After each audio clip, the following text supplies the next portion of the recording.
ഇഫ്താർ സംഗമം സംഘടിപ്പിച്ചു. വള്ളികുന്നം ഊട്ടുപുര ചാരിറ്റബിൾ ട്രസ്റ്റാണ് ഇഫ്താർ സംഗമം ഒരുക്കിയത്. വള്ളികുന്നം ഊട്ടുപുര ചാരിറ്റബിൾ ട്രസ്റ്റാണ് ഇഫ്താർ സംഗമം ഒരുക്കിയത്. ഊട്ടുപുര ചെയർമാൻ പ്രാക്കുളം രാധാകൃഷ്ണപിള്ള അധ്യക്ഷത വഹിച്ചു. മഠത്തിൽ ഷുക്കൂർ സ്വാഗതം പറഞ്ഞു. വള്ളികുന്നം ഗ്രാമപഞ്ചായത്ത് president Anitha, S Jayamohan, D Rohini, N Mohankumar, Thrideep Kumar, Girish, father Jobin S Abraham, doctor Habis Shafeeq Jouhari തുടങ്ങിയവർ പങ്കെടുത്തു. പറഞ്ഞു, Islam stands for international brotherhood. അന്തർദേശീയ അന്താരാഷ്ട്ര സാഹോദര്യമാണ്, മനുഷ്യ സാഹോദര്യത്തിന് വേണ്ടിയിട്ട് നിലനിൽക്കുന്നതാണ് ഇസ്ലാം എന്ന ആ ഇന്റർവ്യൂ ചെയ്ത കുട്ടിയോട് കൊച്ചിൻ ഹനീഫ പറയുന്നത് കേട്ടു. അപ്പോൾ നരസേവ നാരായണ സേവയെന്നും ലോകം മുഴുവൻ ലോക സാഹോദര്യമെന്നും പറയുന്ന രണ്ട് ആശയങ്ങൾ. ഒപ്പം തന്നെ ബൈബിളിലെ പ്രശസ്തമായ വാചകം നമുക്കറിയാം, നിന്നെപ്പോലെ നിന്റെ അയൽക്കാരനെ സ്നേഹിക്കുക. എല്ലാ മതങ്ങളും മുന്നോട്ട് വെക്കുന്ന ഏറ്റവും വലിയ ആശയമെന്ന് പറയുന്നത് പരസ്പര സ്നേഹത്തിൽ അധിഷ്ഠിതമായിട്ടുള്ള ഒന്നാണ്. സങ്കടവും സന്തോഷവും ഒക്കെ നിറഞ്ഞു നിൽക്കുന്ന ഒരു സമയത്താണ് നമ്മളുള്ളത്.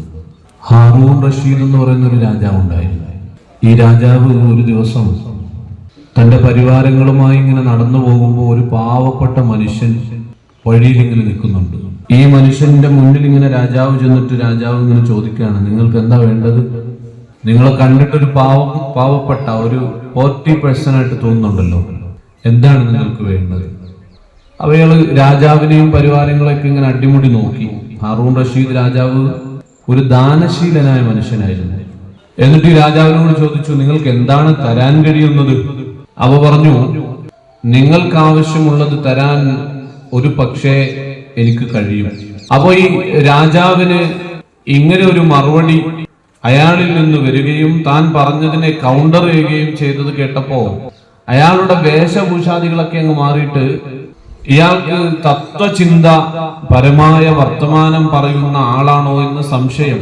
പിന്നെയും രാജാവ് കുറച്ചു നേരം കൂടി സംസാരിക്കാമെന്ന് വിചാരിച്ചു. ഈ സമയത്ത് രേഖപ്പെടുത്തിട്ട് മദർ വിങ്സ് നമുക്കറിയാവുന്നതുപോലെ ഈ കാലഘട്ടത്തിന് ഏറെ അനിവാര്യമായ ഒരു വലിയ സാമൂഹ്യ സേവനം ചെയ്യുന്നതായ ഒരു സ്ഥാപനമാണ്.